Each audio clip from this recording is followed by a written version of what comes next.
Alrighty, guys. Today we have Lindsay Thomas Jr. on the show. Lindsay, how are you?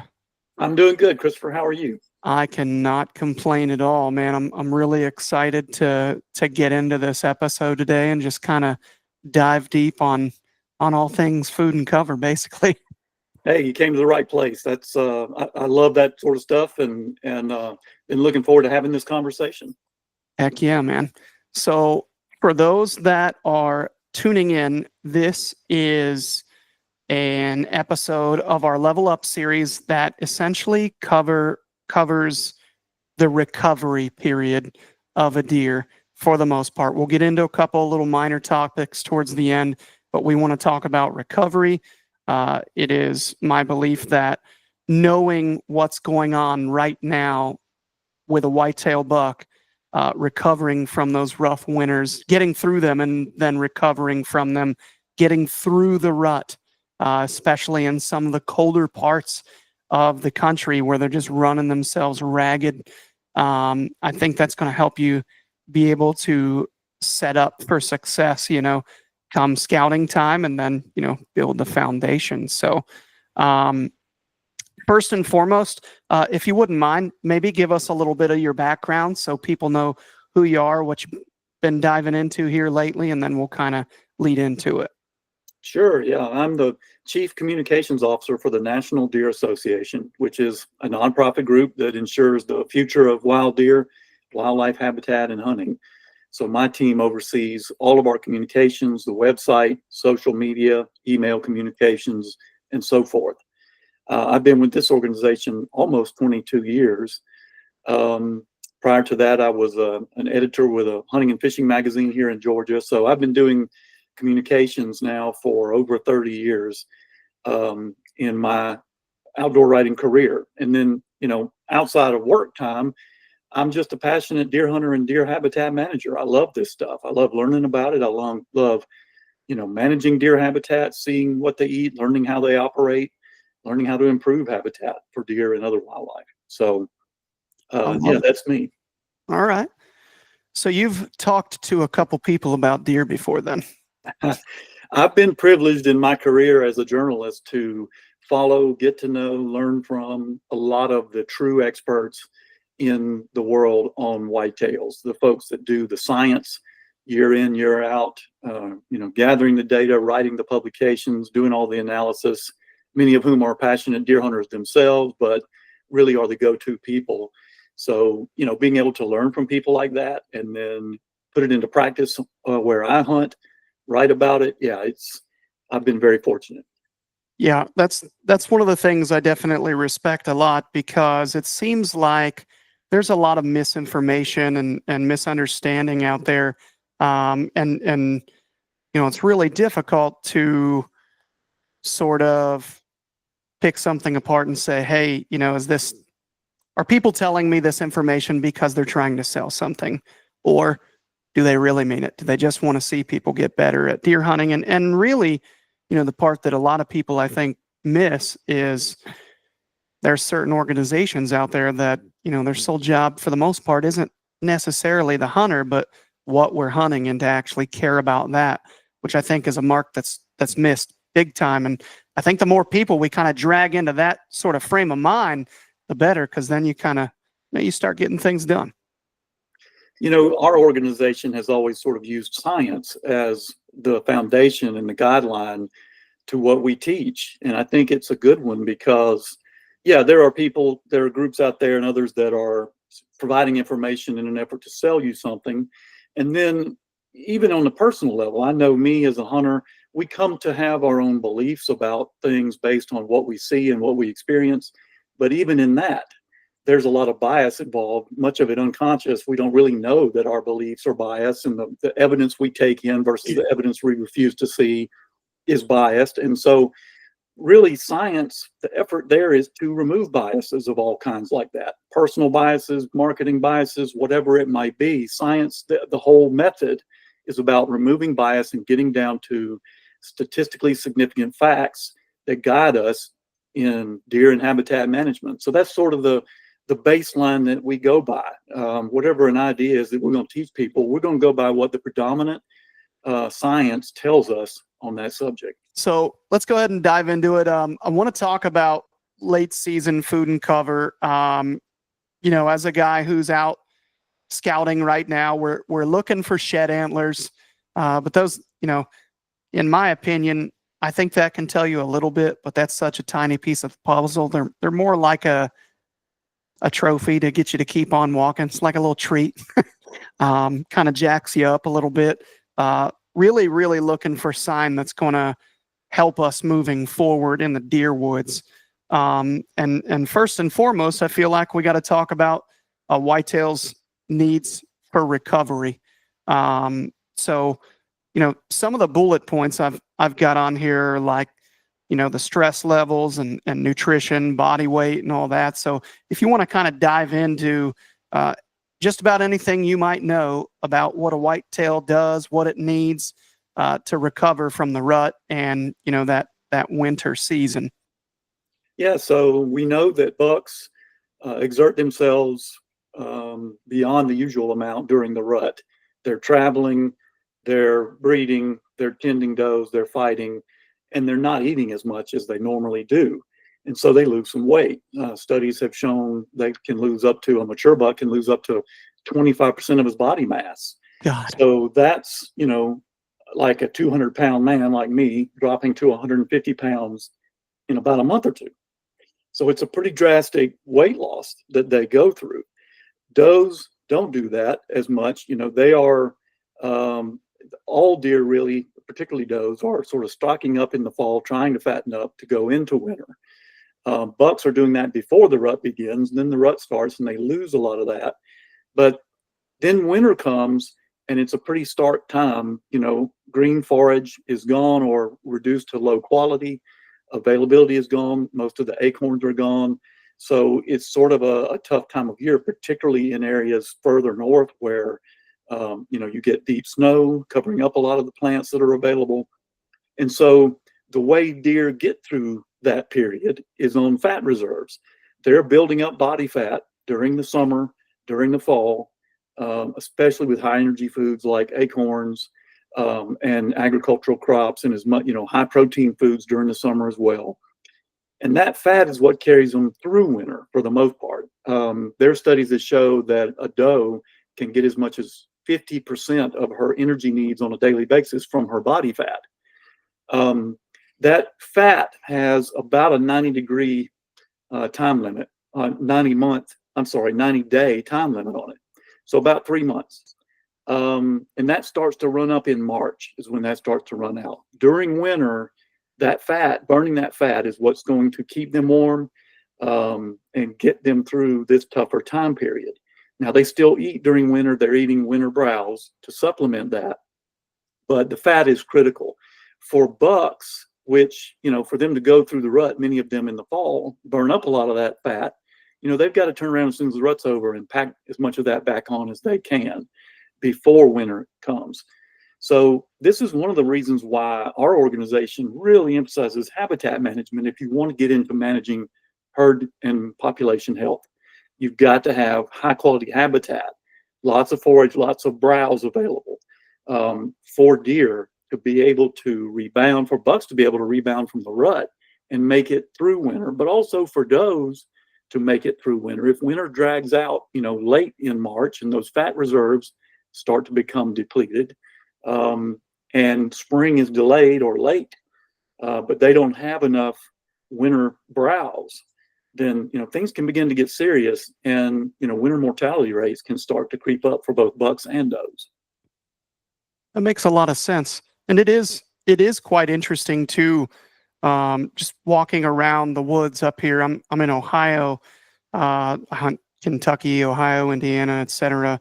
And the amount of browse that you've got in August or July versus now is nuts. Even November, and then you get to now, and there's just about anything out there that's brown. But you do see some little grasses and little sprouts that pop up, and it's very interesting because I've spoken with some people that have talked about how this time of year you'll have a few sunny days, a rain and a few sunny days, or a snow melt or whatever, and then a certain type of plant will just start to sprout and pop up in the ag fields or whatever, and then boom, deer out there just crushing it.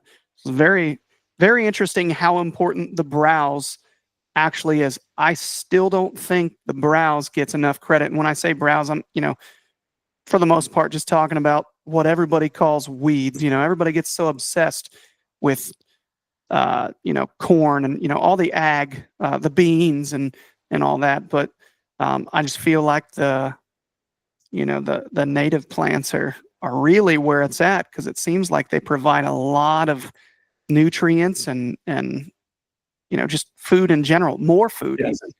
Even.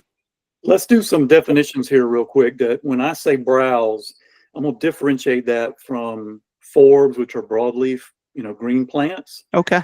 Winter browse, when we talk about that, what that means is the dormant twigs and buds of small shrubs, vines, small trees, but that kind of woody to semi-woody buds, ends, twigs, even leaves of trees, shrubs, and briars, and most of the vines out there. It's dormant, it's not growing, but it's green. It's alive. Those buds and twigs are what deer rely on for the most part through winter. They eat it throughout the year, but I'm differentiating that from green leaf forbs, broadleaf forbs, that they also use throughout the year, but which are, like you said, very scarce this time of year. So you'll find those, that kind of winter browse, those dormant twigs and buds and things, in old fields and young forest type cover. Picture like a mature hardwood forest that's sort of canopied out. There's no shade reaching. It's nice and open under there. It's the kind of place where we think, oh, this is where I'd like to be when the acorns are falling. It's good and open under there. But in a place like that in winter, there's not much to eat. There's nothing growing in the understory in a shady place like that.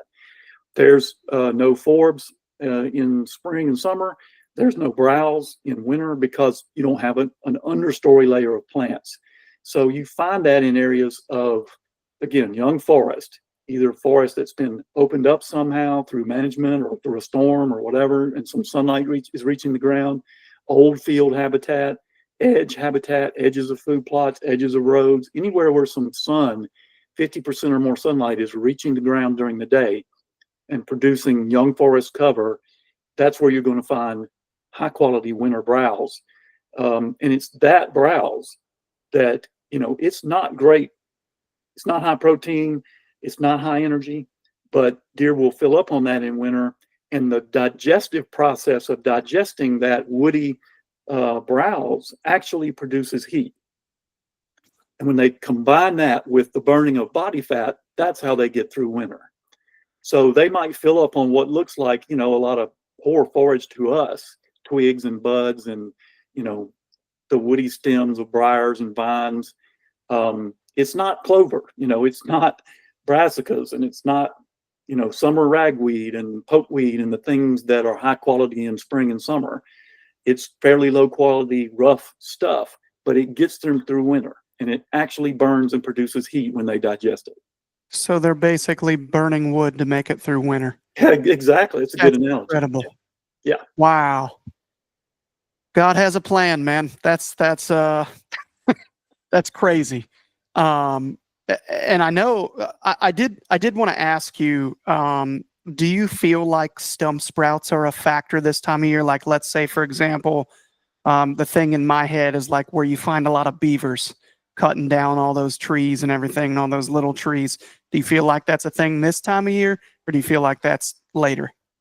If they haven't already been eaten. In other words, if you cut off and made, and I love making, stump sprouts, stump forage. Some people call them mineral stumps, where you have cut off at the stump a tree that produces, that deer will eat when it stump sprouts.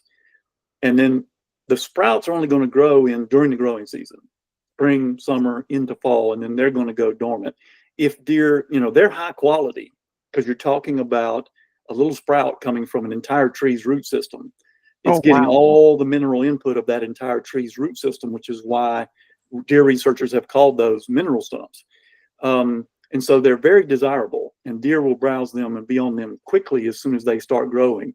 So that's why I say, if they aren't eaten already, if those stump sprouts remain into winter, then yes, they are, again, desirable winter browse. They're not green, the leaves are gone, but they are dormant twigs and buds that deer can reach. That's the key part, is that it's within reach of deer. You know, there's a lot of tree species out there that deer would browse if they could reach them. And sometimes, like this time of year, we tell people, if they say, oh, we're worried the deer don't have enough food, what should we do? The best thing to do would be to provide them with more of what they would naturally eat, which is that woody twigs and buds and browse. And so if there's a tree out there that you could tip over and put it within reach of deer, they will browse those limbs, branches, and buds when they can reach them. That's incredible, man. All right. Well, we're starting off strong, guys. So could you maybe kind of dive into a little bit of the sort of like the nutritional aspect? Do you have any idea on maybe, protein levels or anything like that when it comes to those different buds and twigs, or is it more about like a carb thing? Or it changes. A deer's nutritional needs change throughout the year. Just like winter, they're burning body fat and they need that browse to produce heat and energy. They don't really need protein right now. They're not in a growth phase. Growth comes in spring with fawns entering the third trimester of pregnancy. That's when fawns are in the doe are growing most. That's the really, they kick it into high gear in spring. The first few months of pregnancy for a doe are relatively low nutritional requirement, because the fetuses are not growing very fast. But that kicks into high gear. So they're growing fawns inside of them. They're giving birth to them. They're producing the milk for them. And so a doe goes into really high nutritional requirements, the highest of any deer at any phase of the season in spring. Bucks also, of course, are recovering from winter, and they're beginning to put on antler growth. But antler growth is a lower need in terms of protein. It is still, antler growth is above body maintenance when it comes to protein requirements, but nowhere near raising fawns and nursing fawns in terms of protein need. Bucks, on the other hand, they're producing, most of antlers they produce by mobilizing minerals from their skeleton. And it's almost a form of, I think it literally is a form of osteoporosis, which in humans, that's not a good thing. It means you're losing bone density. But in a deer, that's what a buck does each spring. They mobilize minerals from their skeleton to produce antlers, which is why young bucks grow small antlers and big bucks grow big antlers. Big bucks have bigger skeletons and more minerals to mobilize to produce antler growth. But all deer in spring and summer, the need for protein is higher, and so they're browsing on as much, good green forbs and spring growth as they possibly can when it's available. Now, throughout the year, like I said, they're still eating woody browse, but they're adding in a lot more green growth in spring and summer.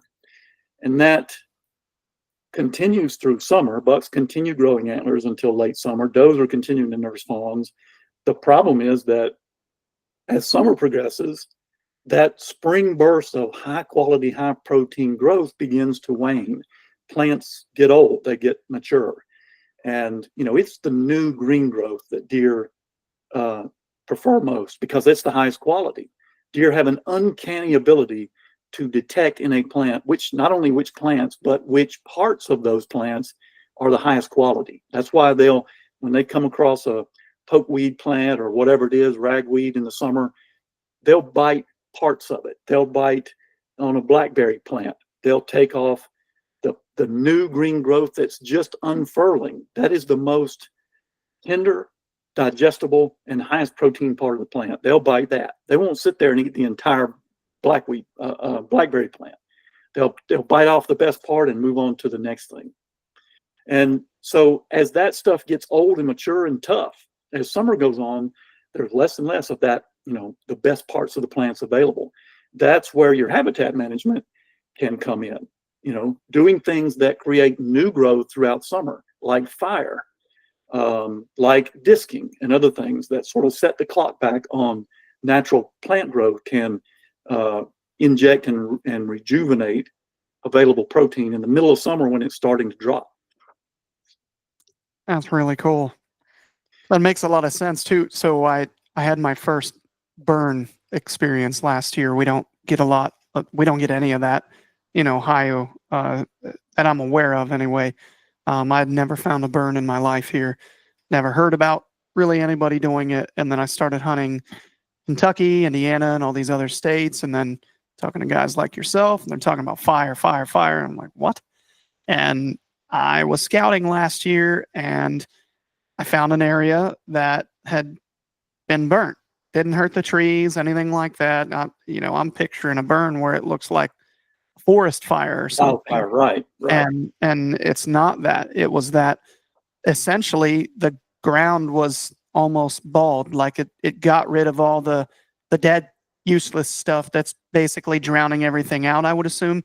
And man, I could already, it was a couple weeks old. It was not old at all. And I could already see in early March, when it's still cold here, little green sprouts popping up. And I thought, oh, that's interesting. Well, I came back in the summer, and the feed sign on those plants, like everything was so just green and lush, like I'd never seen in a meadow. Oh, that's all it is. And the feed sign was just unbelievable. I hadn't seen feed sign like that in a bean field. It was incredible. And the amount of diversity was crazy. And then, you get into paying attention a little more, and you're seeing all kinds of butterflies, all kinds of songbirds, and just that foundation with all that native browse really, really kind of shines through. But that's some pretty good info. Would you mind? I kind of feel like I know a little bit about this, but I just want to kind of hit on everything as best I can, and maybe I'll learn some new things, and then have somebody else learn. So it's to my understanding that the majority of a whitetail's water intake is oftentimes from their browse, but I would assume this time of year it's probably not correct. Or did you want to kind of touch on their hydration, how important that is this time of year? Anything you know about it anyway? So that process of this time of year, that process of digesting woody browse, that, dormant woody forage or rough stuff that they eat in winter, not only produces heat, it also produces water. So again, they're sort of getting a lot of their water needs from that digestive process from that browse, even though that browse doesn't have as high a water content as green forage in the spring and summer. It's still got some, and their digestive process releases that. So they have lower needs than you might think to drink surface water in winter. Same thing in the rest of the year. They get, like you just said, they get most of their water needs met through the forage that they're consuming. That green forage has high water content in spring and summer. So they're getting a lot of that. Now, late summer, that forage is rougher, more mature, not as much water content, and it gets drier. Sure, that's when, they'll begin to use surface water a lot more than they normally would. But throughout the year, it's not critical for them to have, surface water even in winter, because they're getting a lot of the water needs met through the food that they're eating. Okay. Wow. Never putting a camera on a water hole ever again. Oh. No. I mean, like I said, at certain times they will come to it. Certainly, particularly in arid areas like the Southwest, Texas, and western portions of Deer's Range, where it is drier, and during the drier portions of the year, yes, when water is scarce, they will definitely come to it.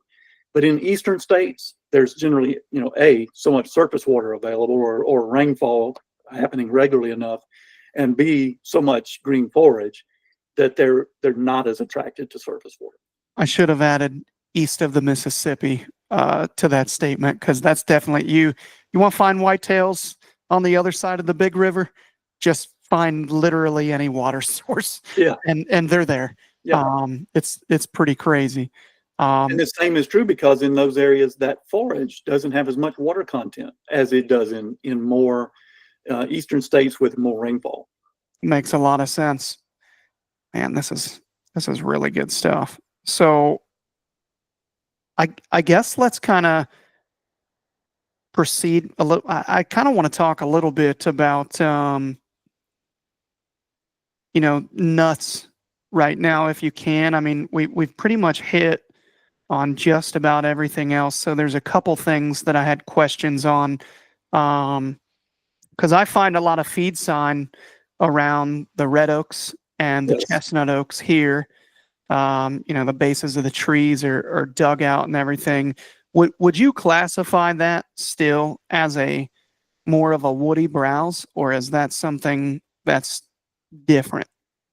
Yeah, acorns are going to be, that's sort of a fat source. They're Okay. high fat, which is, that helps them put on fat in the fall, which is why they're going to those when they're falling in the fall. White oaks, all acorns in the white oak family, there's a lot of tree species in the white oak family other than just a quote white oak. Sure.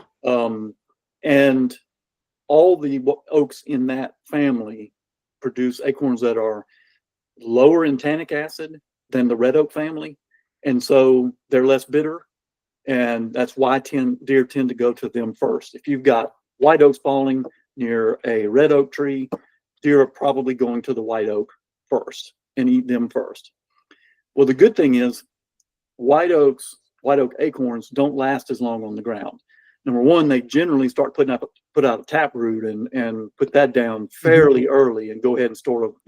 They don't necessarily start growing a sapling or sprout until spring, but they'll definitely start putting out a taproot, and pretty soon they're unavailable. And those that don't sprout and kind of go down into the ground rot pretty quick because of those low tannic levels. Red oak acorns, on the other hand, and I'm talking about all in the red oak family, and again, there's a lot, they last much longer on the ground because of high tannic levels, high levels of tannic acid in the acorn. They last a long time, and they don't actually begin putting out a taproot until much later, and they are viable on the ground for a long time. So even though deer don't eat them first, what happens is, if you've got a lot of those, later in winter, so when other food sources are scarce and those white oak acorns are gone, now the deer will come back. And you'll often see this time of year, like you said, you'll see deer rooting around in the leaves underneath red oak trees or in snowy areas, digging through the snow to find those acorns that are still there and weren't eaten already. I remember several years ago, I saw a report, I believe it was in Mississippi, where a landowner had called the state wildlife agency and said, I've got 2 deer that I found dead on my property. I don't know what killed them. I'm worried about this. They came out and investigated. Turned out it was a doe and a fawn that had been standing underneath an oak tree when it was hit by lightning, and the lightning killed the deer. Well, the biologist collected the deer and did a full necropsy on them to see what was, just to make sure it wasn't some disease issue. He felt certain he knew what happened. It was lightning. This was in June that this happened. And when he did the necropsy on these 2 deer, they were full of water oak acorns, which is the tree they were standing under. Water oak is a common tree, particularly here in the Southeast, and I think many eastern states. It's in the red oak family. It's a small acorn. Deer aren't really usually attracted to them right off early on. Those things were still viable, and deer were still eating them in the month of June. So that shows you how long they can last and how long deer can rely on them, for months after they've fallen on the ground. That's incredible. It does seem like the red oaks last a little longer, but what's interesting, so I live kind of, on the brink, if you will, of like the ag soft hills and the steeper, eastern Appalachian mountains in Ohio. And I had never seen a chestnut oak in my life until 2017.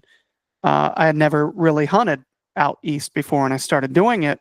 And you generally, around here, they're an upper elevation tree. You find them starting right around that 1,000 to 1,100 feet of elevation.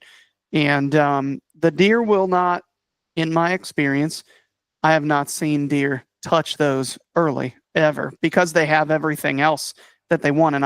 And you might know this, and I might, get to learn some more stuff here, but they'll hit red oaks, all the other white oaks, the chinkapins and everything else first.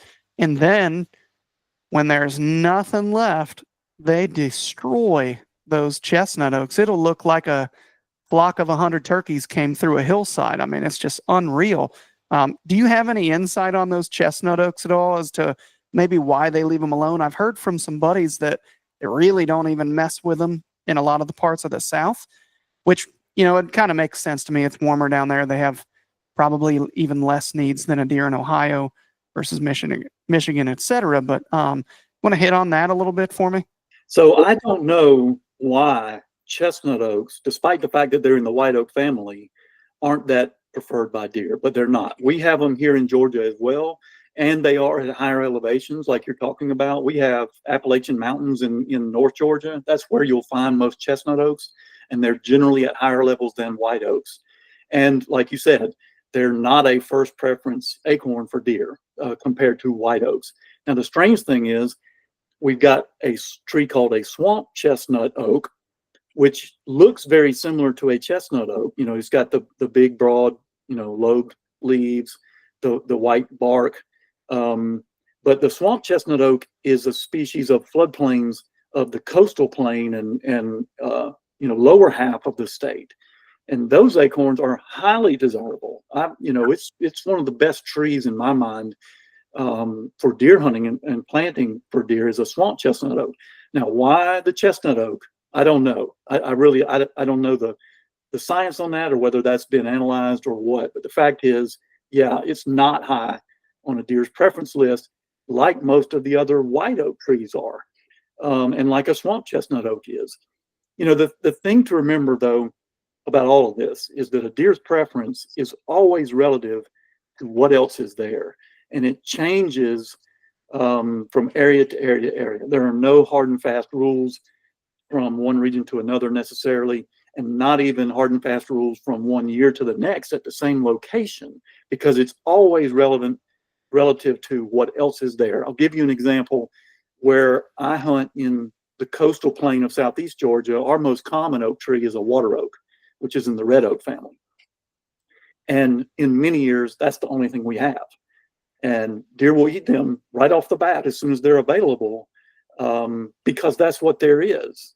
So it's always, if you have a year where you have a white oak failure, but red oaks have a good year, you won't see a pattern of deer waiting to eat the red oaks. They're probably going to get on them earlier. So it's always all relative to what else is there. It's been interesting the last couple of years here in Ohio. I honestly don't get a whole lot of white oak success, to be honest. Normally, by the time Ohio comes in, a lot of the white oaks have already fallen. We don't get a lot of them, but we have a lot of pin oaks, which is obviously the red oak. I call them fence row oaks.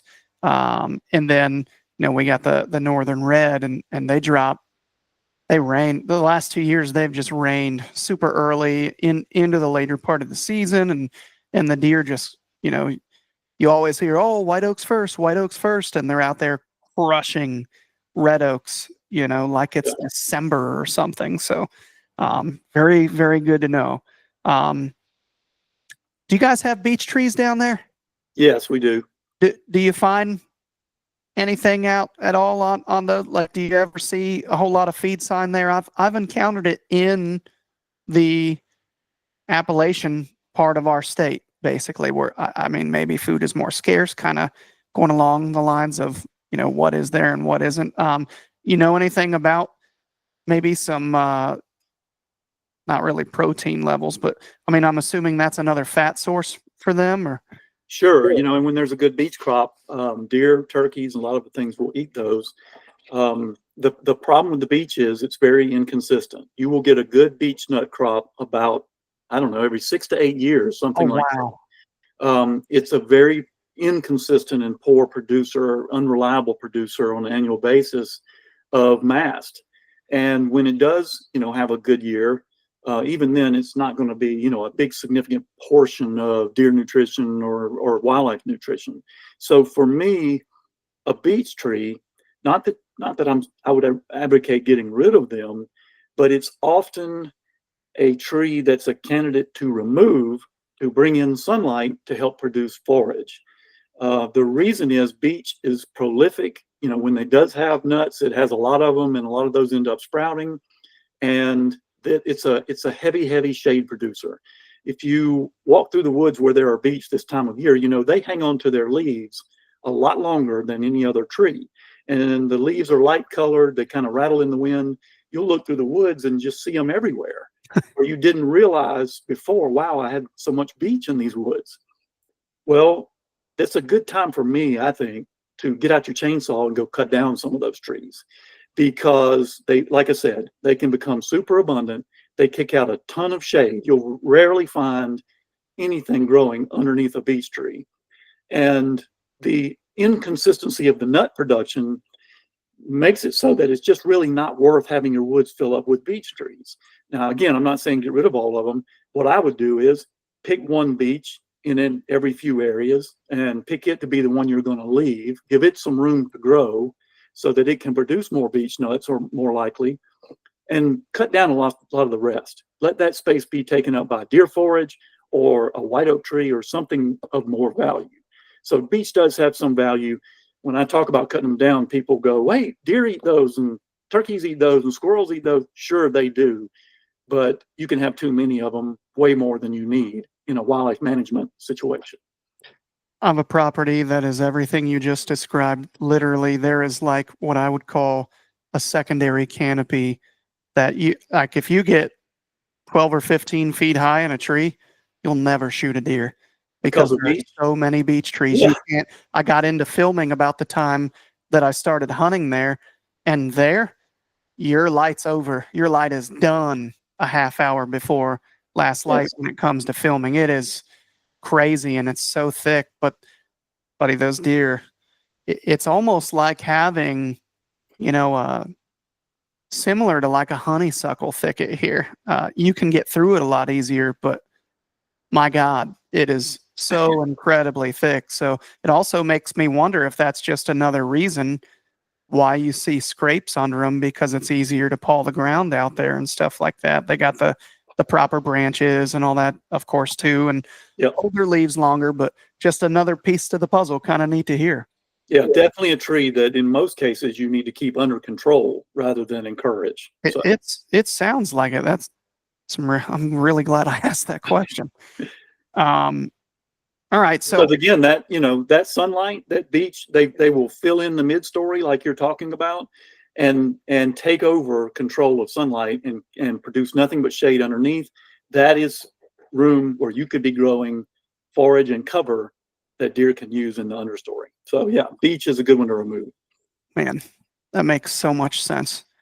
We did an episode in our previous series. It was called the Whitetail Apprentice series with Alan Summerford, and he just kind of went into, I think the way he described it was pounds per acre, maybe, that are produced from browse, ag, acorns, and so on and so forth. And it actually blew my mind that the native plants just trump everything. And then when you're looking at all the nutrients they get from them, I would have never imagined in a million years that everything that you're putting out in a mineral site is growing in those freaking plants. And people want to go dump powder in the ground instead of, torching something or whatever, Right. So very, very interesting. I'll throw those numbers real quick at you that come from some research that Dr. Craig Harper did and his grad students did at the University of Tennessee a while back. And what they found was In a forest where you've got maybe 3 to 5% sunlight getting through to the ground, you're looking at maybe 100 acres, 100 pounds to the acre of high quality deer forage produced. If you open that up to about 30% sunlight, you're getting up around 500 pounds to the acre or more of high quality forage. And if you can go all the way to 50% sunlight hitting the ground, in other words, you're opening up space between mature trees. They're not all just locked together. Okay. 50% sunlight reaching the ground, you're talking about 1,200 pounds to the acre of high quality deer forage. Not just plants, not just deer forage, the best high quality stuff. 1,200 pounds to the acre with 50% sunlight reaching the ground. That's food plot quality or better. And when you say forage, are you strictly referring to plant life, or does that include like acorns and everything? That's plants. Wow. Yes. 1,200 pounds per acre with 1,200 pounds to the acre. They have gathered and measured, done this homework at the University of Tennessee. So, and the other thing they point out is when you do that, when you are, they call it forest stand improvement, removing trees that are surplus or invasive or you don't need them, and selecting a few to remain and then opening up sunlight between them. If you select, say, a white oak to remain, or a beech, or red oak, any other fruit mass producing tree, by giving it space to expand its crown, that tree will now produce more acorns than it used to. So not only are you growing better deer forage and cover with sunlight, the trees you selected to leave are going to produce more mast. God help the world if I ever own a good piece of land. It's addictive. I can see where it is. I kind of used to make fun of it a little bit, if I'm being honest. Like, all these guys are just constantly out there doing that. I'm like, man, you must be bored. Like, there's so many other things that you could be doing. And now, you put this stuff together, and then when you think about it, this is all the stuff that I'm looking for anyway when I e-scout and then put boots on the ground and so on and so forth. So I can see where it would be addictive to try your best to create this on your own piece. And I can see where some of it's, when we talked about like the removal of a beech tree, where sometimes that might be like splitting hairs or something, but man, you're bettering your property with every little move like that. And it just, yes. And I could see, as public land guys, we know all too well what it's like to look for those big chunks of property where we feel like somebody like yourself lives, who's going to maintain their property and do that. And bigger bucks are going to come off their property onto the public. Well, you can appreciate that a little more, as a public land guy. You don't have that perspective, going out and doing that work and really being educated on that. But, you hear stuff like this and you think, my God, this is why that guy's property always holds those deer when you drive by and, you look in the meadows or, whatever. So very, very, very interesting. Really good. Even for a public land hunter's perspective, think about this. If you can learn to study the public land you hunt and look for any activity going on out there, like a timber thinning, like a clear cut, like fire, anything else that would be increasing sunlight on the ground and improving the quality of forage and cover, deer are going to be there. And so knowing the effect of that, when you see those activities on a piece of public land, that's where I'd be. It always lines up that way too. When I question a lot of people, I hunted North Alabama, not this past January, but the January before. And everybody kept talking about blowdowns. And I'm like, man, I've never targeted a blowdown in my entire life. But then you find a blowdown where literally a tornado hit and the stem count just is through the roof compared to what I've seen open timber. All these southern guys are like, oh, it's thick down here. And I'm like, guys, I could sprint through this. This is not thick. The privet's easy to get through. And then I got to that blowdown and I was like, all right, we're going to slow it down. This is really thick. So I could see where it would not only provide cover, but an absolutely insane amount of food. Yes. As I found. So really, really neat. Let's talk a little bit about cover this time of year. I hear the term like thermoregulation or, thermal cover being brought up. And a lot of times that coincides with like a cedar or a pine, those type of evergreens, hemlocks and stuff like that. Did you want to hit on that as far as maybe what you might be looking for and some of the benefits for this time of year with that? So yeah, when you get further north, cover means something a little different. And even, in some areas, deer will even yard during the winter, where they gather up together in an area that's good thermal cover, like in a young stand of conifer trees that really protects from snow and wind and cold.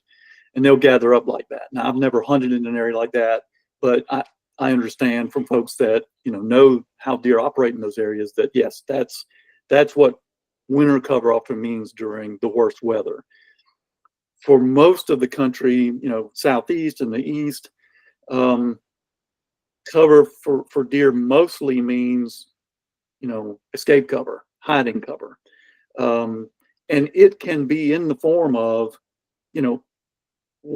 early successional cover that you're trying to produce because you're trying to produce the forage. If you go out there and you put sunlight on the ground, and you can do it simply by letting a food plot go fallow and don't mess with it, just let it grow up. It's going to grow up in some natural and native plant species that deer browse, but it's also going to grow up in native grasses and things like broom sedge and Indian grass, switchgrass, and all kinds of stuff that will come up naturally. Deer don't eat those things, but forbs and things that they do eat mix in with that, and together it all forms great cover. So an old field that's just grown up fallow, that's thick cover from your neck down, is ideal deer cover. So you're often producing quality cover just by trying to produce forage, by putting sunlight on the ground, by disturbing that with fire, setting back succession, letting that grow up, keeping it from becoming shady again.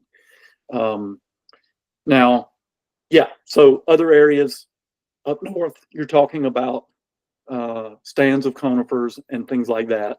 But in the end, deer will use whatever cover they can. If you're looking at a canopy forest, closed canopy where there's no sunlight reaching the ground and it's open underneath, but a tree blows down, there's a dead tree, dead log, dead whatever, deer will use that.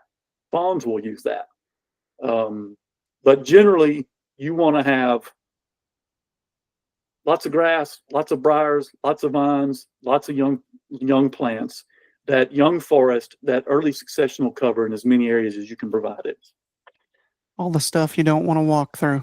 That's right. Makes a lot of sense. And that's where, again, talking about the foundation, where do you kick up all the rabbits and the quail and, woodcock and everything else. So that makes a lot of sense.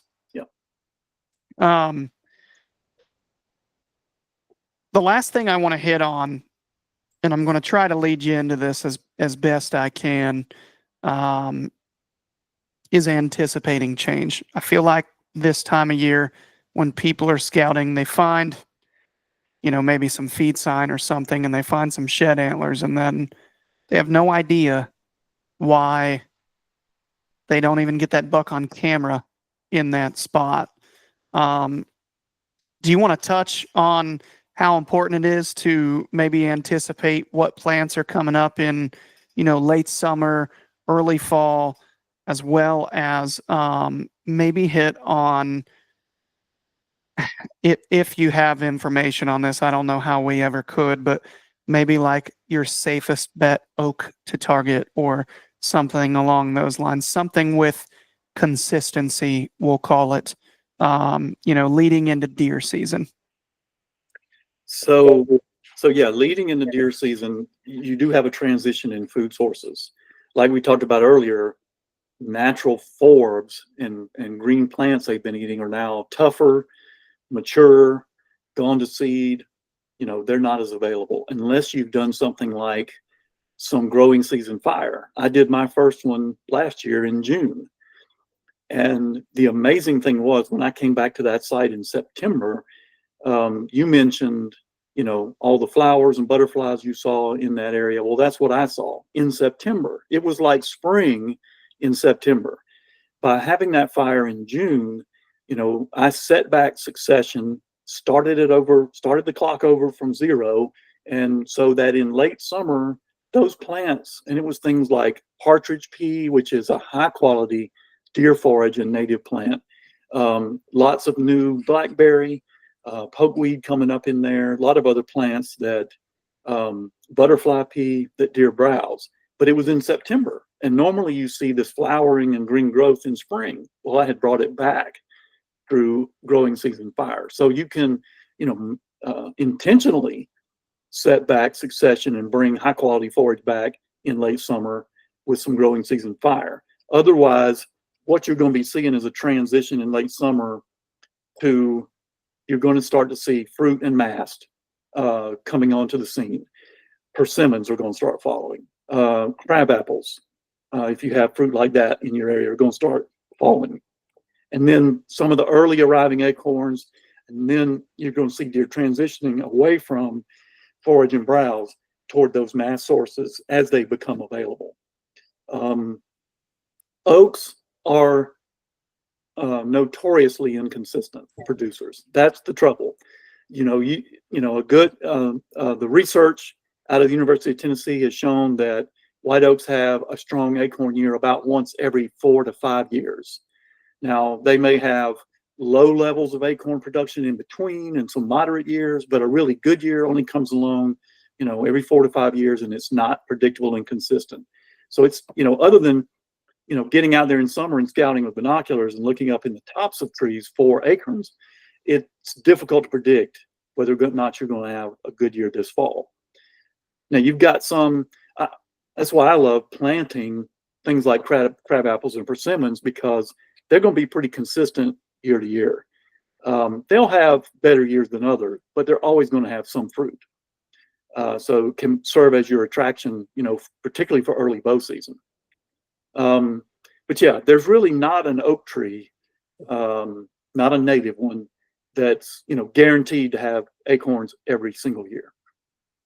Man, well, I kind of figured that, but I had to ask the professional, because I think that's like one of the more frustrating things as a deer hunter is just figuring out what the oaks are going to do. And, being a guy that hunted ag for years, you can kind of predict. I mean, if there's corn in there this year, pretty likely it's going to be beans the next year, and so on and so forth.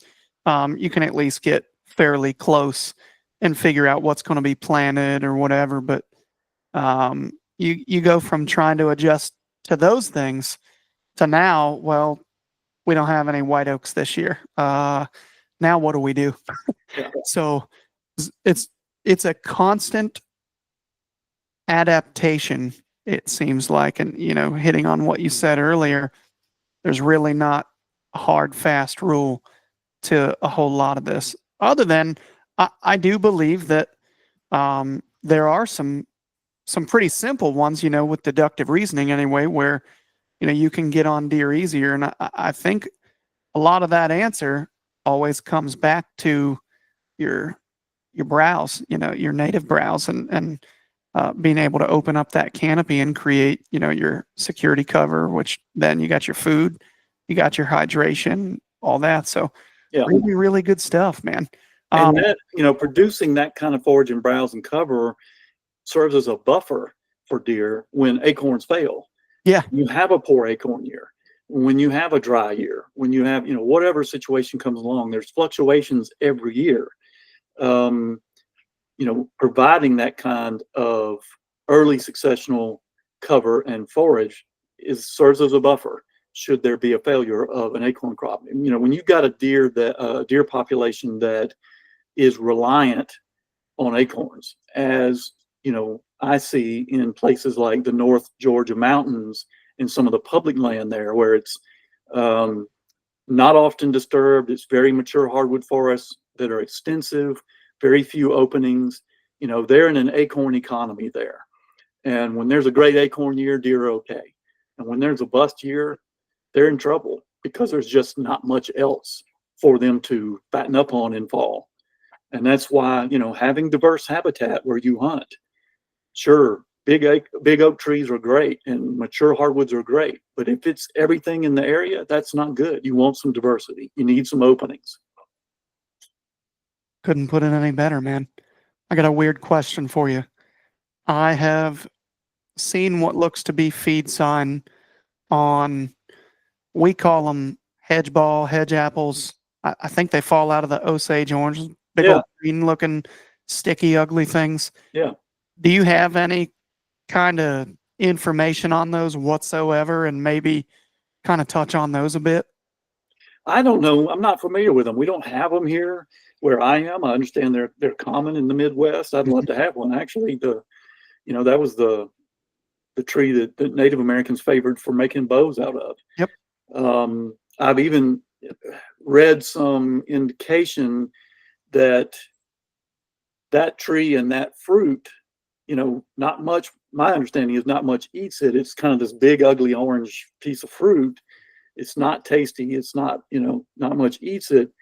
That maybe it was adapted to provide food for seed dispersers that don't exist anymore, like giant ground sloths, like mastodons and mammoths, and large mammals we had here in the Pleistocene that would have easily eaten that big fruit and dispersed the seeds. And so now they're sort of reliant on humans to disperse those seeds and plant them in fence rows and things like that.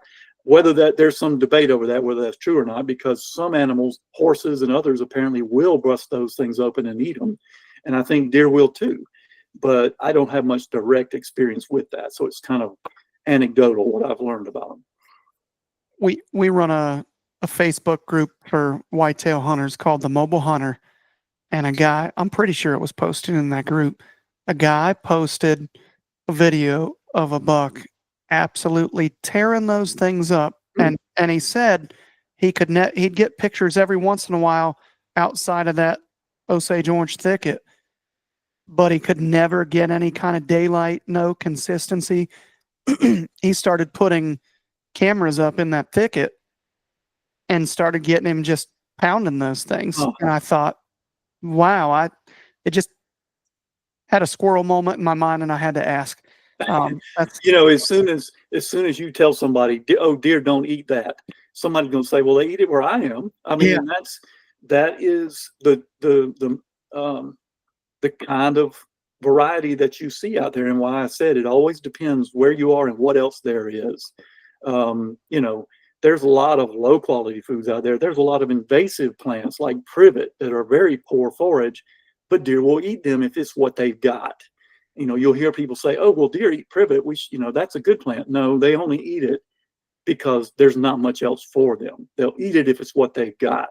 You'll survive on saltine crackers if it's all you've got, but it's not what you would prefer. And so, I'll say, oh, deer love pokeweed plants, and I'll have somebody else tell me, well, I've got lots of pokeweed here and the deer never touch it. You just never know what what else is on the buffet that deer have to choose from. That always determines in the end. Plants also across time change in the quality of protein and digestibility from the time they're new to the time they're old. Those levels are changing. And so a plant that they might eat when it's brand new, they won't touch when it's old. So there's always qualifiers to that. When you go to tell somebody deer always eat this or they never eat this, you got to be careful because there's always exceptions. Would you say that when you talk about the digestibility of a plant, do you feel like that directly correlates with the moisture level of the plant? I think it can to some extent, yes, but it also has to do a lot with the age of the plant. Some plants are just less digestible, period, from the outset.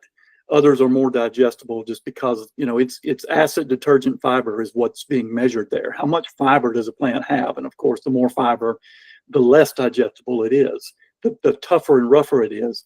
And so a lot of times it's, like I said earlier about deer choosing and biting off the newest parts of a plant, the parts that just unrolled yesterday, the buds and flowers and leaves that are just opening. Those are the most tender and the most digestible, and they're going for those first. But the other thing to remember, though, about a deer's digestive system is it's just like yours. you need things of different levels of quality and different fiber levels. You need some fiber in your diet. You need other stuff that's more digestible. Your system, just like a deer's, works best with a diversity of different things. So even when you're seeing them eating some of the most tender plants out there, then they'll turn around and bite something else that's not quite as digestible. They need a good mix in the digestive system to make it work right. That makes sense. Would you say that, I'm just kind of spitballing here because my mind's working now that you hit on the fiber. Would the fiber correlate with the heat? In other words, a higher fiber, less Yes, digestible. So woody browse is clearly less digestible, therefore higher in fiber, exactly. more heat. Okay, Yeah. that's kind of And cool. it takes longer to digest, so they just can kind of sit around and bulk up on this heavy fiber winter diet, chew it up, burp up some of it occasionally and continue chewing and digesting. And yes, that, whereas if they just had a gut full of the most tender clover available, that's not going to last long. It's going to pass on through and be gone pretty quick because it's very low in fiber. So again, no different than putting a dense log on the fire versus a 2x4 that's Yes. dried out pine. Okay. Yes. Wow, that gets the mind working. I don't know how I would go about really necessarily targeting that on public land. Do you want to hit on that maybe? How could you, what would be the number one thing you would look for on public land right now, targeting, let's say, the best woody browse situation you could find to maybe up your odds at figuring out where the deer are maybe yarding up or something like that? It's going to be how thick it is on ground level, what's growing from your neck to the ground. Areas where more sunlight's reaching the ground, you're going to have more grassy, more woody cover. And that's where, if they can reach it, that's where the food is. Now you'll see patches sometimes of some things that are evergreen, like greenbrier plants, that are always green. And greenbrier is an important natural negative forage of deer. Look for that. You've got some native honeysuckle species, but you've also got a lot of non-native honeysuckle, Japanese honeysuckle. And it's green this time of year and it forms thickets, and that may be what they're going to. So, you're looking for just not the open woods, but field edges, road edges, any patches, a clear cut, where you've got early successional cover, young forest cover. There you have it, guys. I can't put it any better than that, and I don't think a whole lot can. So that's phenomenal. Well, man, can you tell maybe where people can learn more about you and kind of follow along with some of this education you put out? Yeah, go to deerassociation.com. That's the website of the National Deer Association. We put out new articles every week. We have a free newsletter you can sign up for that comes out every Thursday morning. And if you we have a free basic membership level you can sign up for, and you'll get that newsletter every Thursday morning. All of our newest content. We do a lot of habitat discussion this time of year because it's sort of, habitat season as we think of it. Every newsletter has an age this buck, where we share a photo from a reader and everybody estimates the age of the buck, and then we discuss it the next week with the results. So a lot of good information in that newsletter, and you'll learn more about our organization and what we do. So start with deerassociation.com, and you can find us on social media as well through that website. All righty. Lindsay, I really appreciate you coming on. And guys, I really hope that you enjoyed this episode. I know I did. And we'll be looking forward to talking to you next time. Christopher, thank you so much for having me. I enjoyed it. Thank you. Take it easy, guys.